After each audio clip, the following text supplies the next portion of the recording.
A reading from the book of Genesis. These are the descendants of Isaac, Abraham's son. Abraham was the father of Isaac, and Isaac was 40 years old when he married Rebekah, daughter of Bethuel the Aramean of Paddan Aram, sister of Laban the Aramean.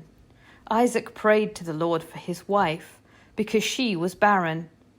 And the Lord granted his prayer, and his wife Rebekah conceived. The children struggled together within her, and she said, "If it is to be this way, why do I live?" So she went to inquire of the Lord, and the Lord said to her, "2 nations are in your womb, and 2 peoples born of you shall be divided. The one shall be stronger than the other, the elder shall serve the younger." When her time came to give birth was at hand, there were twins in her womb. The first came out red, all his body like a hairy mantle, so they named him Esau. Afterwards his brother came out, with his hand gripping Esau's heel, so he was named Jacob. Isaac was 60 years old when she bore them. When the boys grew up, Esau was a skillful hunter, a man of the field, while Jacob was a quiet man, living in tents. Isaac loved Esau because he was fond of game, but Rebekah loved Jacob. Once, when Jacob was cooking a stew, Esau came in from the field, and he was famished. Esau said to Jacob, "Let me eat some of that red stuff, for I am famished." Therefore he was called Edom. Jacob said, "First sell me your birthright." Esau said, "I am about to die. Of what use is a birthright to me?" Jacob said, "Swear to me first." So he swore to him, and sold his birthright to Jacob. Then Jacob gave Esau bread and lentil stew, and he ate and he drank, and rose and went away. Thus Esau despised his birthright.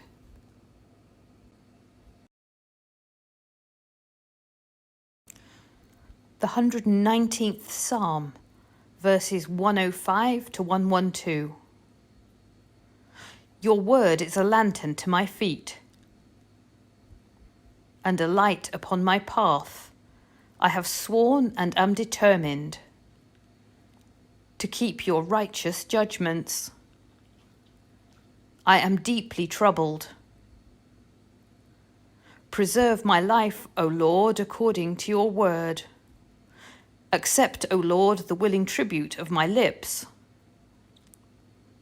and teach me your judgments. My life is always in my hand, yet I do not forget your law. The wicked have set a trap for me, but I have not strayed from your commandments. Your decrees are my inheritance forever.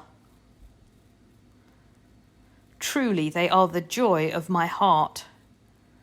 I have applied my heart to fulfill your statutes forever and to the end.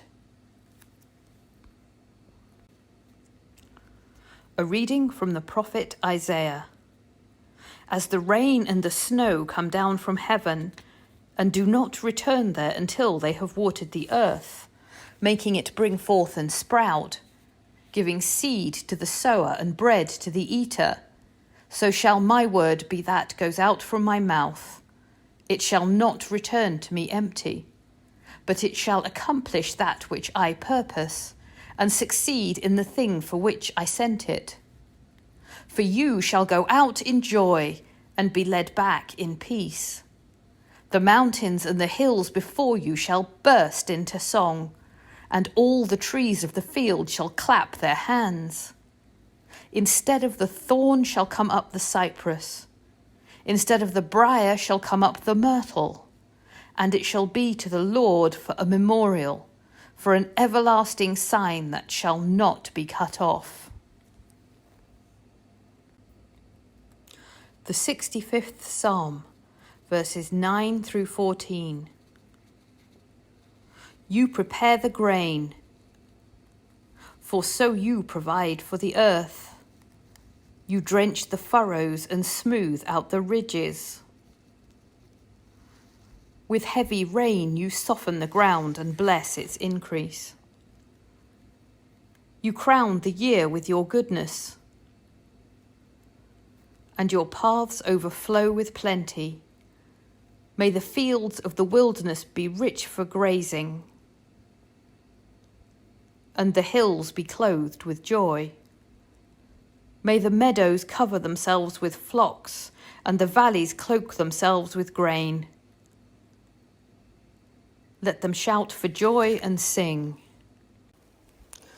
A reading from Paul's letter to the Romans. There is no condemnation for those who are in Christ Jesus. For the law of the Spirit of life in Christ Jesus has set you free from the law of sin and of death. For God has done what the law, weakened by the flesh, could not do, by sending his own Son in the likeness of sinful flesh, and to deal with sin, he condemned sin in the flesh, so that the just requirement of the law might be fulfilled in us, who walk not according to the flesh, but according to the Spirit. For those who live according to the flesh set their minds on the things of the flesh, but those who live according to the Spirit set their minds on the things of the Spirit. To set the mind on the flesh is death, but to set the mind on the Spirit is life and peace. For this reason the mind that is set on the flesh is hostile to God. It does not submit to God's law. Indeed, it cannot, and those who are in the flesh cannot please God. But you are not in the flesh, you are in the Spirit, since the Spirit of God dwells in you. Anyone who does not have the Spirit of Christ does not belong in him. But if Christ is in you, though the body is dead because of sin, the Spirit is life because of righteousness. If the Spirit of him who raised Jesus from the dead dwells in you, he who raised Christ from the dead will give life to your mortal bodies also through his Spirit that dwells in you. The Gospel according to Matthew. Jesus went out of the house and sat beside the sea. Such great crowds gathered around him that he got into a boat and sat there, while the whole crowd stood on the beach. And he told them many things in parables, saying, Listen, a sower went out to sow, and as he sowed, some seeds fell on the path, and the birds came and ate them up.